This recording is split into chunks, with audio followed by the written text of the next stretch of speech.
Welcome, everyone. Day 10 of the Democrat government shutdown. We're not in a good mood here in the Capitol. It's a somber day. Today marks the first day federal workers across America will receive a partial paycheck thanks to Democrats' obstruction to the system here. This is the last paycheck that 700,000 federal workers will see until Washington Democrats decide to do their job and reopen the government. Starting next week, American service members, many of whom live paycheck to paycheck, are going to miss a full paycheck. If Democrats don't end this shutdown by Monday, then that October 15th date will pass us by. You've got millions of American families who will now have to figure out how to make their mortgage, how to cover their rent, pay the car note, keep food on the table, because Democrats, Chuck Schumer and his colleagues in the Senate are here playing games. Republicans have voted over and over to end this madness and reopen the federal government. We did our job. By way of reminder, the House passed a clean, nonpartisan CR 3 weeks ago today to keep the government funded and, by extension, to pay our troops and TSA agents and Border Patrol agents and air traffic controllers and the rest of our federal workforce. We had that vote 3 weeks ago. And since then, Senate Democrats have voted repeatedly to keep the government closed. In the Senate, they have now voted 7 times to block paychecks for 2 million federal civilian workers and 1.3 million active duty military men and women. Now, I want to be very specific so that everybody in America can clearly cut through the obstruction and understand exactly who is to blame for this chaos. In fact, would you bring me that chart just real quick? I just want to point this out. Let's just make clear. This is the votes to pay troops and federal workers, okay? This is the number of times that the vote has been done. September 10th, the GOP in the House voted to pay the troops and pay all these federal workers. The Senate did it on September 19th, September 30th, again on October 1st, and 3rd, and 6th, and the 8th, and the 9th. Every single time the Republicans voted to pay the troops and federal workers, and every single time the Democrats voted not to. That is the record. They'll continue to put this bill on the floor. It'll be on the floor again next week in the Senate, and we'll see how many times they want people to go without paychecks. The Republicans are not playing games here. We sent a very clean, simple CR. You see this. Thank you so much for that. We are doing the job and making sure that the American people are taken care of. But judging by their behavior right now, the Democrats don't appear to be in any rush to end this pain. There's some headlines I brought you this morning. I just want you to hear what's being said about this. CNN headline from yesterday, quote, Democrats say even missed paychecks for U.S. troops won't be enough to end the shutdown alone. For many of them, this is about showing a fight to President Trump. They have to show a fight against Republicans so they can appease who? The far left base of their party. It is shameful. And for what? Chuck Schumer, the architect of this shutdown, is trying to bow to the Marxist wing of his party. You heard him yesterday. He said in his own words, every day of the shutdown, he said, quote, gets better for us. Better for who, Chuck? For the Democrats in the Senate? So you can bow to the Marxist base and not get a challenge? Here's another headline from Politico yesterday. Quote, Chuck Schumer's critics are satisfied. Yeah, the far left base of the party is satisfied. They don't mind. The troops go without pay and civilian workers are furloughed. They don't care. Former DNC chair David Hogg, he heaped praise on Chuck Schumer as well. This is what Chuck Schumer was after. This is what he desires. The praise from the far left. David Hogg said, quote, give credit where credit's due. This is a big step up. A big step up. While you're delaying flights, while you're making people go through this pain. The co-founder of the far left group Indivisible said this yesterday publicly, quote, Chuck Schumer hasn't surrendered yet. I call that progress. There's one inescapable fact, it's a glaring fact that everybody in America can see. Chuck Schumer is hurting real Americans for his own political survival. I'm going to say that again. Chuck Schumer is hurting real Americans for his own political survival. If you're a service member who's not getting a paycheck, it's because Chuck Schumer has to appease the Marxist. Cut and simple. It's plain and simple. Shame on you, Chuck. Every Senate Democrat who's going along with this, you lack the moral fortitude to do the right thing. This is the first time in history, the first time in the history of the United States Congress, that a party has shut down the government over a clean CR. We frankly didn't expect this. We sent over a no-frills 24-page document to keep the lights on, keep Congress working, to keep the paychecks flowing, and they stopped it because they're afraid of the far left. I'm just going to walk through a quick sample of the devastating impacts that Americans are feeling as we speak right here, because this is real. And you'll note a theme here. A lot of these are blue states where their Senate Democrats are over here keeping the government closed. In California, home of the nation's largest civilian workforce, more than 250,000 federal workers are now working without pay. Both the Democrat senators, Padilla and Schiff, have now voted 7 times to block those paychecks. In Virginia, there are 189,000 federal employees, nearly 5% of the state's workforce, that are waiting on their next full paycheck. And both of their senators, Warner and Kaine, refused to pass a clean bipartisan CR that Democrats supported 13 times under Joe Biden in the previous 4 years. In Maryland, Maryland is a hub of trade and commerce. You have 150,000 federal workers there. Both of their senators, also Brooks and Van Hollen, have voted 7 times to keep the government closed. In Georgia, home to our nation's busiest airport, there's close to 110,000 federal workers, including thousands of TSA agents and air traffic controllers now being forced to work without pay. You guessed it. Senators Ossoff and Warnock voted to block those paychecks too. Arizona, 58,000 workers serve the federal government, including many Border Patrol agents who are working hard to keep us safe. That hasn't stopped Arizona Senators Kelly and Gallego from blocking funding 7 times for the paychecks for their own constituents. In fact, they have so much idle time, they're having publicity stunts, posing publicity stunts outside my office. In New York, let's talk about New York because this is interesting. It's the home to both of the Democrat leaders, both in the Senate and the House. 115,000 federal workers are waiting on Hakeem Jeffries and Chuck Schumer and Kristen Gillibrand to come to their senses and end this shutdown. Chuck Schumer said himself, with every day of the shutdown gets better for us. And what does that look like? We're talking about 2 million civilian workers, 1.3 million active duty service members, everybody being hurt because of it. Chuck is what they're doing right now. I've been asked many times in interviews over the last couple of days, you seem angry. You don't get angry a lot. I don't, but this is beyond the pale. What Chuck Schumer's doing right now, it's sickening. It's sickening to hear him say it's better for him and his party when it's so terrible for real Americans. Millions of people are experiencing real pain because of these political games. And you'd think after 44 years in Congress, Chuck Schumer would know better. But it seems apparent now that he spent too long in Washington to understand the real pain of real people. We're going to share a few more things with you about this morning and to talk about some of the real world impacts on federal law enforcement. We've asked our House Committee Chairman, the Chairman of our House Administration Committee, Brian Stile, to come and talk a little bit more about that. So Chairman Stile, thanks for being here. Thank you very much, Mr. Speaker. Thank you for your leadership. Chuck Schumer yesterday said every day gets better for the Democrats. That's certainly not true for the men and women in blue. Today is the first day that the men and women of law enforcement here in the United States Capitol, U.S. Capitol Police, are not receiving pay that they earned since the beginning of the Chuck Schumer shutdown.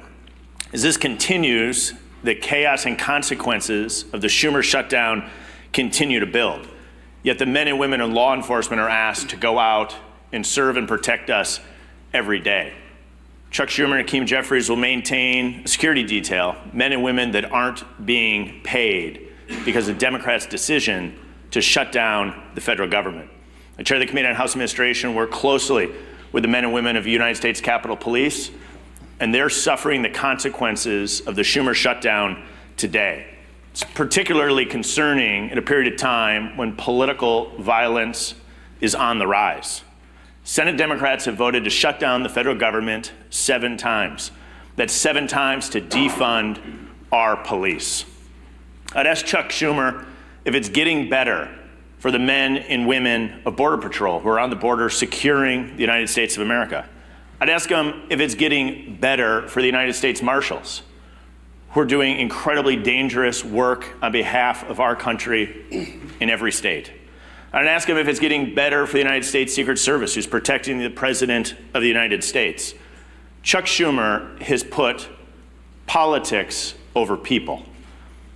It's getting better for his politics, he thinks. It's not better for the people of the United States of America. We should be standing with the men and women of law enforcement who are doing their job to protect us. And I think it's incredibly unfair and unjust that the men and women of Capitol Police have not received the money that they earned since the start of the Chuck Schumer shutdown. With that, I want to introduce our leader, Steve Scalise. Well, thank you, Chairman Stahl. And as the Speaker pointed out, too, it's disgraceful that not only are we in this shutdown because Chuck Schumer is only concerned about appeasing the most radical elements of his base, but time and time again, 7 times now, you've had other Senate Democrats join in with him to keep the government closed. And they're feeling some pressure, but what they're trying to do now, both Democrats in the House and Senate, is trying to shift the blame away. While they're voting to shut the government down, they're trying to blame other people. Let's be clear, and the Speaker showed it. We've had actual votes on the House floor to keep the government open. We've had those same votes on the Senate floor. You can see who has been voting to pay our troops, who has been voting to pay our TSA agents, our Border Patrol agents, and who are those people that are voting to shut it down, to deny pay to our troops. It's crystal clear. And you can go see the voice votes, the record votes. Members of Congress, House and Senate, have actually cast votes over and over again on whether they want to keep it open or shut it down. You don't have to wonder about a blame game. Gee whiz, both sides are blaming the other side. Just go look at the votes. There have been actual votes in the House and the Senate, 8 different times now, between the 2 chambers to open the government down, and Republicans have said, yes, let's keep the government open while we negotiate our differences, and Democrats continue to say no so they can appease their radical base. And so as Chuck Schumer denies pay to millions of federal workers, we know roughly at least 1 in 3 of every service member in America lives paycheck to paycheck. Now, should they get solace in knowing that they're risking their lives, some of them overseas, while their families are here, and on Monday, when we get to the date where paychecks would be cut, the government will still be shut down, and they won't even be getting a paycheck on the 15th. Rent will still be due, mortgages will still be due, car notes will still be due for those service members risking their life. Should they take solace in knowing that at least it's a good day for Chuck Schumer? At least Chuck Schumer feels like the shutdown's working good for Schumer. That's not going to give solace to any of those families. Instead, it actually increases the anger of the families all across America who are seeing the real cost of this shutdown. They know who's voting to shut the government down, but now they're feeling direct pain. And the only thing they hear from Democrat leaders that keep voting no is, oh, it's a good day for us because the far left is patting us on the back. Do they really need a participation trophy to feel good about themselves while they inflict pain on millions of people? It's disgraceful. And as the Speaker pointed out this morning, one of the other things that's being reported now is that one of the dates that looks like they're holding the government hostage over is the 18th of the month, where they're having this Hate America rally in Washington. And Democrats want to keep the government shut down to show all of those people that are going to come here and express their hatred towards this country that they're fighting President Trump, that they're keeping the government closed as if it's something to be proud of.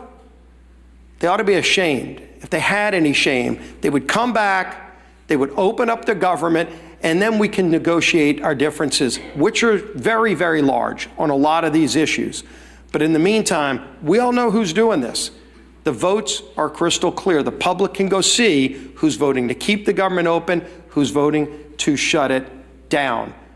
Chuck Schumer and his Democrat colleagues who are doing this need to look themselves in the mirror and start working for the American people instead of being so concerned about appeasing their far left radical base. With that, our whip, Tom Emmer.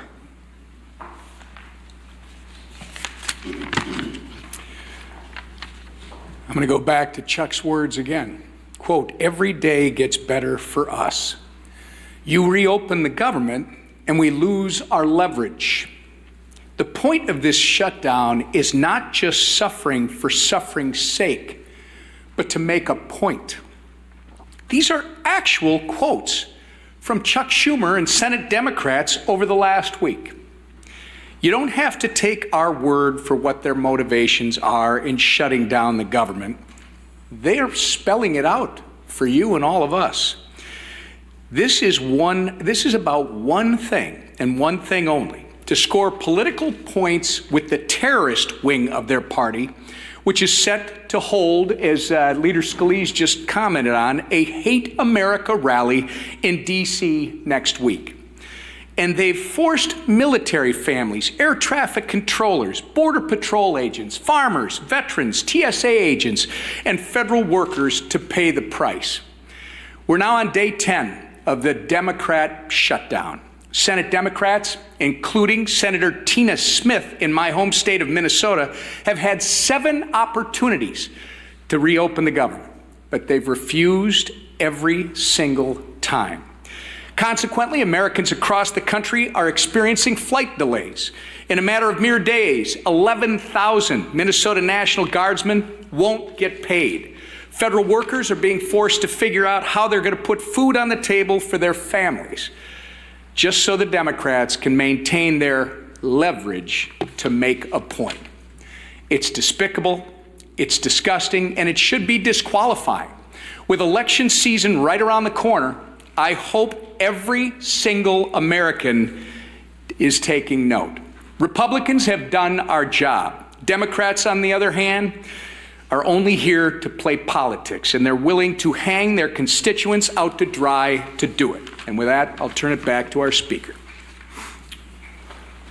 Thank you, Whip Emmer. Take a few questions this morning. Mr. Speaker? Yeah, Chad, go ahead. I know your position about saying it's on the Senate. They have to take our bill that would reopen the government. But haven't the circumstances changed? And because there's a dire emergency, as Mr. Stiles talks about the Catholic police, you all talk about the military, to say we should do something different here. We're still going to apply our pressure on the Senate. But, you know, if you're in the middle of a bowl game and the strategy changes, you're behind, or if somebody gets hurt or something like that, the coach calls in different plays. Why not call in a different play right now? Well, the ball game analogy doesn't fit here because we weren't playing a game. We sent over a clean CR, and I've explained this many times. If there was some Republican priority or poison pill or gimmick or trick or something that I could pull off the CR in order to negotiate with Democrats, I would have already done it. It's not there. When I say we're operating in good faith, I mean it. We sent over a totally clean measure that they had already voted for before. In fact, that Chuck Schumer gave impassioned speeches as recently as March of this year. The same instrument, the same one that he said was the right thing to do and that it must be done so Americans don't feel harm. He said that earlier this year. So we sent him the same instrument, hoping, of course, believing that they would do what has always been done here and pass a clean CR. And they didn't. So I don't have anything to negotiate. There's nothing more for me to do. I literally don't have a card that I can take off the deck because we did it all in good faith. They're the ones politicizing this. They're trying to play a game. We're not engaging in a game. We're trying to get the government open again so that people can be served, and it's plain and simple. Yes, sir. To Chad's question, though, hasn't the state of play changed here, though? Isn't it perhaps the responsible thing to do to pass some kind of legislation to pay troops, to pay federal... We did that. We passed the bill. We have voted 8 times. Republicans have voted 8 times to pay the troops, to pay the civilian workforce, to pay TSA agents, Border Patrol, air traffic controllers, and all the rest. We've done it. The Democrats have voted no every time. There is no other instrument to do it.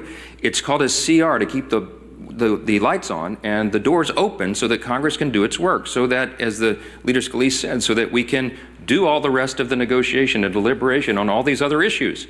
Open the government, Democrats. That's what this is. We have voted so many times to pay the troops. We've already done it. We did it in the House 3 weeks ago. The ball is in the court of Senate Democrats right now. That's it. Yes, ma'am. In terms of strategy, if you could speak to your strategy on keeping the House out in their districts and any idea when they may come back. This is not a strategy call to keep the House working in their districts right now. There's an urgent necessity of it. We had a conference call yesterday with House Republicans. They're fanned out across the country. They're in their districts trying to help their constituents because so many of them are now struggling because of the Democrats' games.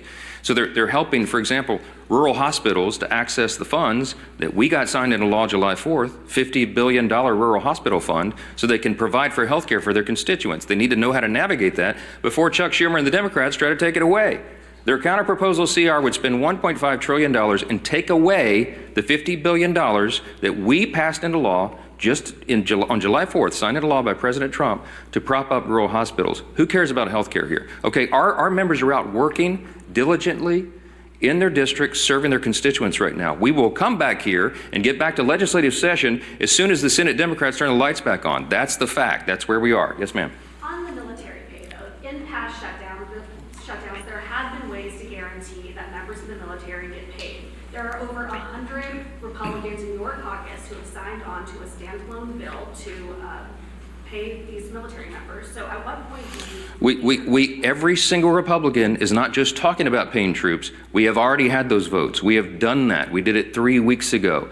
The executive branch, the president, is working on ways that he may have as well to ensure that troops are paid. The Republican Party stands for paying the troops. The Democrats are the ones that are demonstrating over and over and over now 8 times that they don't want troops to be paid. This could not be any simpler than it is. Look at the record. Don't listen to what these Democrat politicians are saying up here. Look at how they're voting and demand that they do the right thing. That is where we are, and that's where it'll be. Yes, ma'am. I actually have a question for Whip Emmer. Mr. Emmer, I know the White House announced last week that they were going to rescind $7.5 billion in green energy funds. They went to a number of states. It includes your district, however. Excel Energy Services is on the line to lose $7 million if this funding is rescinded.